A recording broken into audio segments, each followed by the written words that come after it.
नमस्कार, जय श्रीराम. स्वागत आहे तुमचं सगळ्यांचं आपल्या यूट्यूब चॅनलवरती, ज्याचं नाव आहे मराठी ब्लॉगर प्राजक्ता. मैत्रिणींनो, आज मी तुम्हाला काही स्टिच करून दाखवणार नाही, की काही प्रोडक्ट दाखवणार नाही. आज मी तुमच्यासाठी खूप छान टिप्स घेऊन आलेले आहे, ज्या टिप्स तुमच्या शिलाई कामामध्ये खूप उपयोगीच्या आहेत. तर मैत्रिणींनो, खूप साऱ्या माझ्या मैत्रिणी आहेत ज्या मला मेसेज करतायत किंवा त्या मला कमेंटसुद्धा करतायत. प्रत्येक गोष्ट एकदम प्रकर्षाने विचारतायत, की हे कसं करायचं, ते कसं करायचं. तर त्यांच्यासाठी हा व्हिडिओ आहे. त्यांच्यासाठी खास टिप्स आहेत ज्या मी घेऊन आले आहे. तर मैत्रिणींनो, काल मी हे बघा, या इकडे टांगलेली जी बॅग दिसते त्याचा व्हिडिओ बनवला होता, की ते मी काय काय स्टिच केलेलं आहे.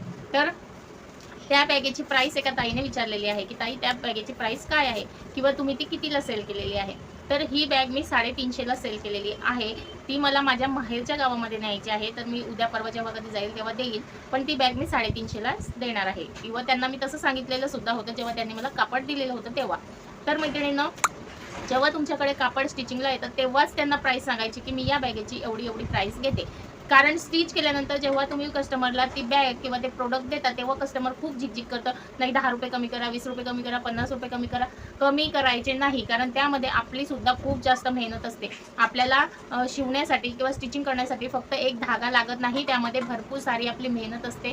आपण रात्र रात्र जागून आपलं काम करत असतो. तसंच आपलं डोकं लावायचं असतं, त्याच्यामध्ये आपली बुद्धी लावायची असते, की कुठून किती कसं माप घ्यायचं, कसं स्टिच करायचं. हे सगळं आपलं स्किल असतं, जे आपण त्यात ओतून दिलेलं असतं.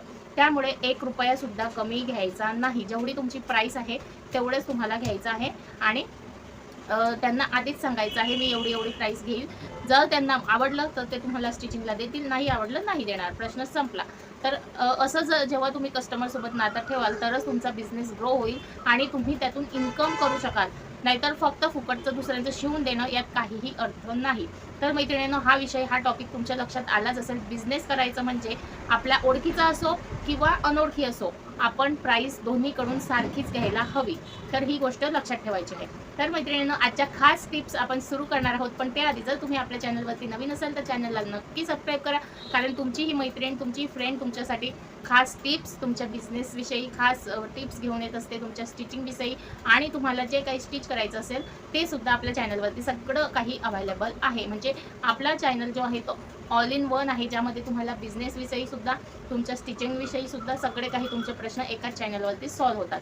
तर त्याच्यामुळे आपल्या चॅनलला नक्की सबस्क्राईब करा मैत्रिणींनो. आणि हो, हाईप करायला विसरू नका. आपल्या चॅनलला हाईप नक्की करा, कारण हाईप केल्यामुळे आपलं जे चॅनल असतं ते रीच होतं. रीच म्हणजे त्याची रीच वाढते. तर मैत्रिणींनो, जिथे तुम्हाला कमेंट करायचं सेक्शन मिळतं तिथे स्वाईप करा, तिथे हाईप म्हणून येईल, तिथे हाईपवरती तुम्ही क्लिक करा आणि पॉईंट द्या. तर प्लीज प्लीज माझी विनंती आहे तुम्हाला, तुमच्या या मैत्रिणीसाठी नक्की हाईप करा. तर मैत्रिणींनो, आपला जो आजचा व्हिडिओ आहे तो आपण स्टार्ट करूया.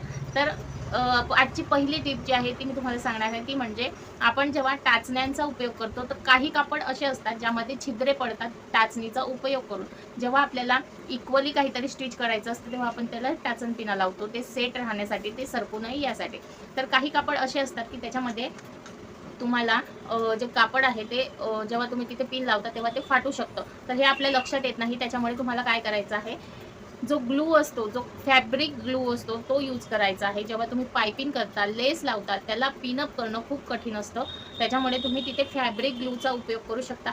फॅब्रिक ग्लू तुम्ही जी तुमची लेस आहे किंवा पायपिंग आहे त्याच्या खाली थोडंसं लावा आणि तिथे फॅब्रिकवरती चिटकवा आणि त्याच्यावरती सरळ स्टिचिंग करू शकता. तुमचं जी लेस आहे, पायपिंग आहे किंवा कापड आहे ते सरकणार सुद्धा नाही आणि खूप छान तुमच्या फिनिशिंगने स्टिचिंग येईल आणि एकदम बुटीकसारखी जी स्टिचिंग दिसते फिनिशिंगची, तशी तुमची स्टिचिंग दिसणार आहे. तर मैत्रिणींनो, ही पहिली टिप तुम्हाला कशी वाटली कमेंटमध्ये नक्की सांगा. तर आपली दुसरी टिप म्हणजे जेव्हा आपण सरळ स्टिच करतो, सरळ खूप म्हणजे जास्त कापड असेल आणि आपल्याला सरळ टिप मारायची असेल तर आपली टिप जी आहे ती कुठेतरी वाकडे तिकडे होऊन जाते. त्याच्यामुळे तसं होऊ नये, आपली शिलाईची जी टिप आहे कापडावरती ती सरळ यायला हवी. यासाठी तुम्हाला काय करायचं आहे, एक जाड रबर बँड आपल्या मशीनला चिटकवायचा आहे. जिथून आपण स्टिचिंग करतो त्याच्या साईडला जी पट्टी असते बघा खाली, त्याच्यावरती तुम्हाला जाड रबर बँड चिटकवायचा आहे आणि तिथून आपला कापड एकदम सरळ सरकतो रबर बँडला लागून. तो तुम्हाला एक गाईड देण्याचं काम करतो, गायडन्स म्हणून तुमचं काम करतो. सरळ रेषेमध्ये तुम्ही स्टिचिंग इझिली करू शकता. तुमची स्टिचिंग कुठेही वाकडी तिकडी जाणार नाही. तर मैत्रिणींनो, ही होती आपली दुसरी टिप. त्यानंतर टिप नंबर 3 अशी आहे की आपण जेव्हा मशीनमध्ये आपल्या सुईमध्ये दोरा होतो तेव्हा आपल्या डोळ्यांवरती खूप ताण पडतो किंवा काहींना चष्मा लागलेला असतात, काही वयोवृद्ध असतात, त्यांना दिसत नाही व्यवस्थित. तर मग काय करायचं, तर तुम्हाला काय करायचं आहे, दोऱ्याच्या टोकाला नेल पॉलिश लावायची आहे आणि ते कडक करायचं आहे टोक आणि मग इझिली तुमच्या सुईमध्ये जी दोरा आहे तो इझिली होतो. आणि जर तुम्हाला ही ट्रिक आवडली नसेल तर दुसरी ट्रिक तुम्हाला सांगते. जो आपला हेअर स्प्रे असतो, हेअरवरती मारायचा जो स्प्रे असतो तो तुम्ही दोऱ्यावरती थोडासा छिडका आणि त्याचं टोक कडक होतं आणि ती इझिली आपल्या सुईमध्ये जातं. तर ह्या 2 ट्रिक तुम्ही नक्की लक्षात ठेवा सुईमध्ये दोरा होण्यासाठी. आणि तिसरी सुद्धा ट्रिक आहे माझ्याकडे सुईमध्ये दोरा होण्यासाठी. जिथून तुम्ही दोरा ओवता या बाजूने, तर या बाजूने छिद्राच्या व्हाईट कागद धरून ठेवा, म्हणजे छिद्र तुम्हाला लवकर दिसतं आणि इझिली आपला दोरा ओवला जातो. तर या 3 पद्धती होत्या आपल्या मशीनच्या सुईमध्ये दोरा ओवण्याच्या. यातली तुम्हाला जी पद्धत आवडेल त्या पद्धतीने तुम्ही दोरा ओवू शकता तुमच्या मशीनच्या सुईमध्ये. तर ह्या तिन्ही ट्रिक तुम्हाला कशा वाटल्या कमेंटमध्ये नक्की नक्की नक्की सांगा. त्यानंतर जेव्हा तुमच्या कात्रीची धार जाते, कपडा कट होत नाही, तेव्हा काय करायचं आहे, तर याआधी मी सुद्धा तुम्हाला सांगितलं होतं की ॲल्युमिनियम फॉईल जो असतो तो कट करायचा किंवा जुने आपले औषधांचे कागद असतात ते कट करायचे आणि त्याच्याने आपल्या कात्रीची धार लगेच येते. त्याच्यानंतर आपल्याला काय करायचं आहे, जर त्याच्याने सुद्धा कात्रीला धार नाही आली तर तुम्हाला काय करायचं आहे, मेणबत्ती घ्यायची आहे, ती कात्रीच्या धारवरती घासायची आहे छान आणि मग कपडा कट करायचा आहे. एवढा छान कपडा कट होतो ना, लगेच तुमच्या कात्रीला धार येते आणि कपडा पटापट कट होतो. तर ह्या 4 टिप्स तुम्हाला कशा वाटल्या कमेंटमध्ये नक्की सांगा. यातली कोणती टिप आवडली ते सुद्धा नक्की सांगा.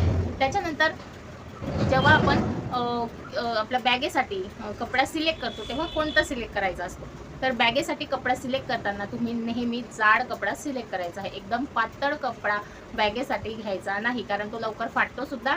आणि जेव्हा आपण त्याच्याखाली राईस बॅग किंवा फॉर्म शीट किंवा रबर शीट जे काही त्याच्यामध्ये आतमध्ये लायनिंगसाठी टाकतो ते वरच्या कापडातून दिसतं, त्याच्यामुळे ते दिसू नये आणि आपली बॅग वर्षानुवर्ष टिकावी त्यासाठी तुम्हाला जाड कपडा यूज करायचा आहे. ही मागे जी ऑरेंज बॅग दिसते तुम्हाला ते ब्लाऊज पीस होतं, खूप मोठं ब्लाऊज पीस होतं, त्यापासून आपण त्या 2 बॅग स्टिच केलेल्या होत्या. तर त्याचं कापड इतकं जाड आहे आणि त्याच्यामुळे ती बॅगसुद्धा खूप सुंदर दिसत आहे. तर इकडे गावाकडे असतं ना, गावाकडे जे लोक विकायला येतात, घरोघरी विकतात दारोदारी, तर त्यांच्याकडून त्या मावशींनी ज्यांनी माझ्याकडे स्टिचिंगला दिलेलं होतं त्या मावशींनी त्यांच्याकडून तो कापड घेतलेला होता. तर त्या कापडापासून त्यांनी त्या 2 बॅग मला स्टिच करायला सांगितल्या. तर खूप छान स्टिच झालेलं आहे. तर तसा कापड तुम्हाला बॅगेसाठी निवडायचा आहे की ती बॅगसुद्धा वर्षानुवर्ष टिकायला पाहिजे. तर बॅगेचं कापड निवडताना नेहमी लक्षात ठेवायचं, एकतर कॉटन निवडा किंवा जाडसर कापड कोणताही चालेल, पण एकदम बारीक पतला कापड निवडायचा नाही तुमच्या बॅगेच्या स्टिचिंगसाठी. तर ही गोष्ट लक्षात ठेवायची आहे. त्याच्यानंतर बॅगेच्या स्टिचिंगसाठी एकदम प्लेन कपडासुद्धा घेऊ नका, त्याच्यावरती काहीतरी डिझाईन असायला हवी असा कपडा घ्या, जेणेकरून असं वाटलं पाहिजे की ते आपण कुठून तरी दुकानातून विकत घेतलेली आहे, आपण मार्केटमधून विकत घेतलेली आहे अशी आपली बॅग दिसायला पाहिजे. त्यासाठी कपडा निवडणं ही खूप महत्त्वाची गोष्ट आहे. त्याच्यानंतर तुम्ही वेल्वेटचा कपडा घेऊ शकता, पण वेल्वेटचा कपडा कसं असतं ना, वेल्वेटचा कपडा थोडे दिवस खूप छान दिसतो जेव्हा तो नवीन असतो आणि नंतर आपण बॅग यूज केल्यावर सारखी वॉश केल्यावर तो कापड जो आहे ना तो फिक्कट पडतो, त्याचा रंग जातो आणि ती थोडी डल दिसते, चांगली नाही दिसत. त्याच्यामुळे असा कपडा निवडा. त्याच्यानंतर जेव्हा आपण जाड कापड किंवा पोतडी राईस बॅग टाकून जेव्हा आपण स्टिचिंग करतो तेव्हा आपली सुई मोडते. तर सुई मोडू नये यासाठी तुम्हाला 21 नंबरची सुई यूज करायची आहे जर तुमचं कापड जाड असेल तर. 21 नंबरची किंवा 18 नंबरची या 2च सुया तुम्हाला मशीनवरती लावायच्या आहे जर तुम्ही बॅगच स्टिच करत असाल तर. त्याच्यानंतर बऱ्याच मैत्रिणींचे मला प्रश्न असतात की ताई, आमचं जे कापड आहे जीन्सचं किंवा जे काही आम्ही स्टिच करतो त्याच्या खाली सारखी आमची सुई मोडते.